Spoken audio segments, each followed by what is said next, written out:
Just imagine ചെയ്യുക, നിങ്ങൾ നല്ലപോലെ ഉറങ്ങിക്കൊണ്ടിരിക്കുന്നതിനിടയ്ക്ക് പെട്ടെന്ന് നിങ്ങളൊന്ന് ഉണർന്നു നോക്കുമ്പോൾ നിങ്ങൾ കാണുന്നത് പേടിപ്പെടുത്തുന്ന ഭീകരമായിട്ടുള്ള രൂപങ്ങളും അതോടൊപ്പം നിങ്ങൾക്ക് ശ്വാസം മുട്ടുന്നത് പോലെയും നെഞ്ചത്തൊരു ഭാരം വെച്ചതുപോലെയും ഒക്കെ അനുഭവപ്പെടുന്നു. അല്ലെങ്കിൽ നിങ്ങൾ ഒരാളെ കൊല്ലാൻ ശ്രമിക്കുന്നത് പോലെ ഫീൽ ചെയ്യുന്നു. നിങ്ങൾ അവിടുന്ന് എണീക്കാൻ ശ്രമിക്കുന്നു, കൈകൾ അനക്കാൻ നോക്കുന്നു, കാലുകൾ അനക്കാൻ നോക്കുന്നു, നിങ്ങൾക്ക് അനങ്ങാൻ പറ്റുന്നില്ല. ഇങ്ങനൊരു സ്റ്റേജിൽ നിങ്ങൾ എപ്പോഴെങ്കിലും ലൈഫിൽ അനുഭവിച്ചിട്ടുള്ളവരുണ്ടാവും അല്ലേ? ഇതിനെയാണ് നമ്മൾ സ്ലീപ്പ് പാരാലിസിസ് എന്ന് പറയുന്നത്. സാധാരണഗതിയിൽ നമ്മൾ ഉറക്കത്തിൻ്റെ ഒരു സൈക്കിളിൽ പെടുന്നതാണ് റെം സ്ലീപ്പ് എന്ന് പറയുന്ന ഒരു സ്റ്റേജ്.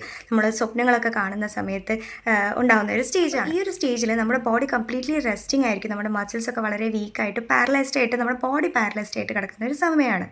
ഇത് നമ്മൾ സ്വപ്നത്തിൽ കാണുന്ന ആക്ഷൻസ് നമ്മൾ എടുക്കാതിരിക്കാൻ വേണ്ടി ബോഡി കണ്ടെത്തുന്ന ഒരു വഴിയാണ്. നമ്മുടെ ബ്രെയിനും ബോഡിയും കൂടെ കണ്ടെത്തുന്ന ഒരു വഴിയാണ്. ഈ ഒരു റെം സ്റ്റേജിൽ നമ്മൾ പെട്ടെന്ന് ഉറക്കത്തിൽ നിന്ന് ഉണരുകയാണെങ്കിൽ നമ്മൾ ബ്രെയിന് കംപ്ലീറ്റ്ലി അവേക്ക് ആയിട്ടിരിക്കുകയും, അതായത് ബ്രെയിന് കംപ്ലീറ്റ്ലി ഉണർന്നിരിക്കുകയും കോൺഷ്യസ് ആയിട്ടിരിക്കുകയും ബോഡി തളർന്നിരിക്കുന്ന ഒരു സിറ്റുവേഷനും ഉണ്ടാവും. ഇങ്ങനെ വരുമ്പോഴാണ് പലപ്പോഴും നമുക്ക് സ്ലീപ്പ് പാരാലിസിസ് എന്നുള്ളൊരു കണ്ടീഷൻ അനുഭവപ്പെടുന്നത്. പ്രകാരം 5% തൊട്ട് 80% ആളുകളും ഒരിക്കലെങ്കിലും ജീവിതത്തിൽ സ്ലീപ്പ് പാരാലിസിസ് അനുഭവിച്ചിട്ടുള്ളവരാണെന്നാണ് പറയുന്നത്. എന്തുകൊണ്ടായിരിക്കും ഈ സ്ലീപ്പ് പാരാലിസിസ് ഉണ്ടാകുന്നത്?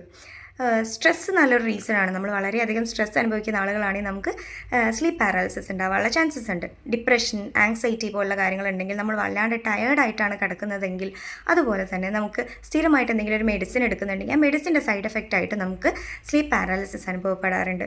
അപ്പോൾ ഇത്തരത്തിലുള്ള കണ്ടീഷൻ വളരെ കോമൺ ആണ്. ഒരിക്കലെങ്കിലും അനുഭവിച്ചവർക്ക് അറിയാം അത് എത്രമാത്രം ഭയാനകമാണെന്നുള്ളൊരു കാര്യം.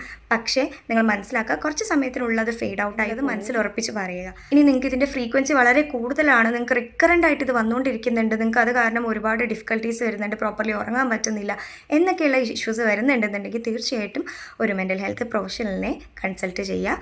തീർച്ചയായിട്ടും അവർക്ക് നിങ്ങളെ ഹെൽപ്പ് ചെയ്യാൻ പറ്റും. Thank you.